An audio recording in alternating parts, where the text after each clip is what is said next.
Let's work through a question on choice. And as with all these videos, I'm going to explain how I'm parsing the information in the question and any decisions I'm making as I go about trying to solve the question. So let's get going here. All right, a professor watches only BBC dramas B and TED Talks T. So B and T are going to be my two goods here. BBC dramas are 2 hours long, while TED Talks are 1 hour long. So let's keep track of that over here in the margin, right? So that length of a BBC drama, that's really the price of it, right? 2 hours. I'm going to keep track of PB is 2, and the TED Talk was 1 hour. So PT is 1. This way I don't have to go back into that dense language there to figure out those prices later on. So the professor has 20 hours of free time each week to watch these shows. So that 20 hours is going to be his income, right? So here, instead of money, our constraints all about time. And so that's why our prices and income are just in terms of hours. Right? Okay, so her utility from watching B BBC dramas and T TED Talks is given by this utility function here. All right, so we've got what looks like a nice Cobb-Douglas utility function, B to the 2/3 times T to the 2/3. Okay, let's get going with part A. Write down a budget constraint that captures the bundles of BBC dramas and TED Talks the professor could feasibly watch. Your budget constraints contain only B, T, and numerical constants. All right, well, a budget constraint, we know, would just be price times quantity for B plus price times quantity for T, right? So what I'm spending on B, what I'm spending on T should be equal to my income. And actually, just in parsing the information in the question, I've basically already done this work, right?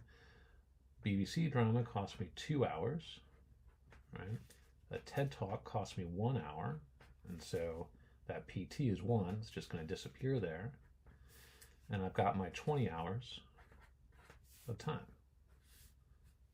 So there is my answer to part A. That's my budget constraint. On to part B here. Are the professor's preferences convex? Be certain to fully justify your answer. All right, multiple ways that I might go about doing this on an exam. Okay? So I could try to think about what's going on with the margin utilities, and think about both of them being diminishing here. I could think about diminishing marginal rate of substitution, right? I could think about graphing the indifference curves and showing graphically that they're convex, that 2 points on the same indifference curve. A line between them, all those points lie above that indifference curve, right? So all those points are preferred. Let's go ahead and take the approach of showing that the marginal rate of substitution is diminishing, and therefore these are convex preferences. Okay? So my marginal rate of substitution, let's say that we're going to put graphs with B on the horizontal axis, in which case we would have margin utility B in the numerator, margin utility T in the denominator when we set up our MRS. All right, margin utility of B is the derivative of the utility function with respect to B. So I'm bringing down my 2/3. I'm lowering that exponent by 1, so it becomes B to the minus 1/3. And then my T to the 2/3 just sticks around as T to the 2/3. In the denominator, my margin utility of T is going to be bring down the 2/3. My B to the 2/3 stays as is. And I'm lowering my exponent of T by 1 to be T to the minus 1/3. So my 2/3 are going to cancel. My minus sign up front stays as is. And I've got B to the 2/3 in the bottom. When I move my B to the minus 1/3 down there, it gives me a B. Move my T to the minus 1/3 up to the top, gives me a T. There's my marginal rate of substitution. Okay, so I've got that. Now I can say, right, as you move down and right, along an indifference curve,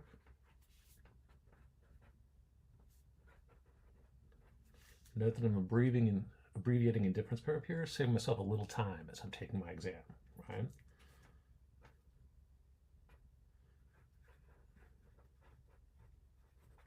Increasing B, because we set this up based on a graph with B on the horizontal, right, and T on the vertical.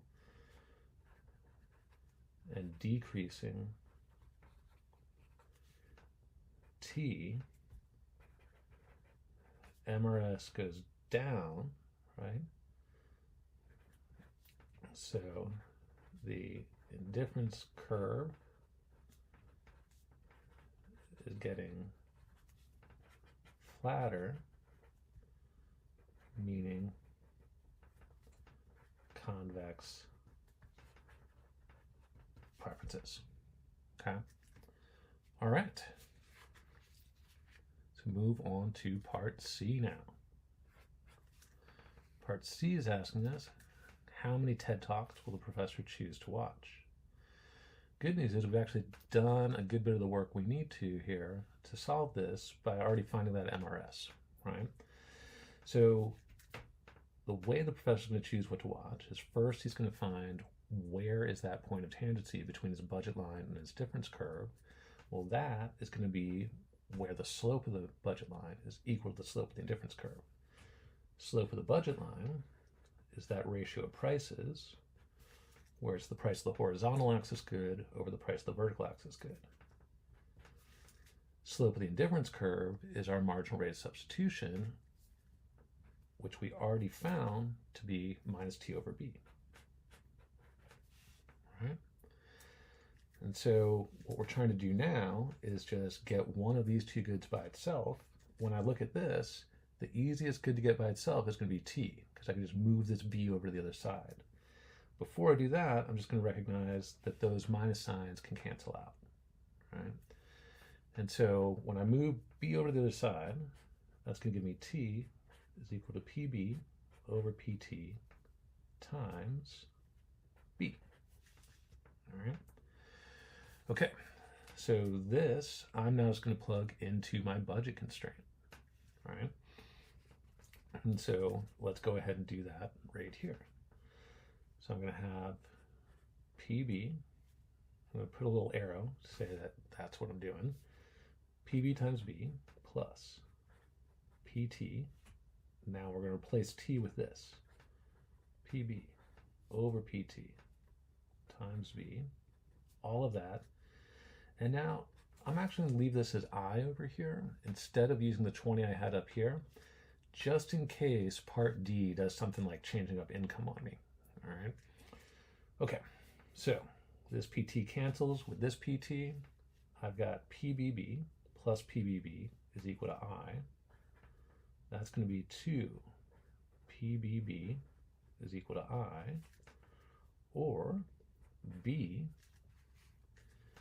is equal to I over 2PB. Right?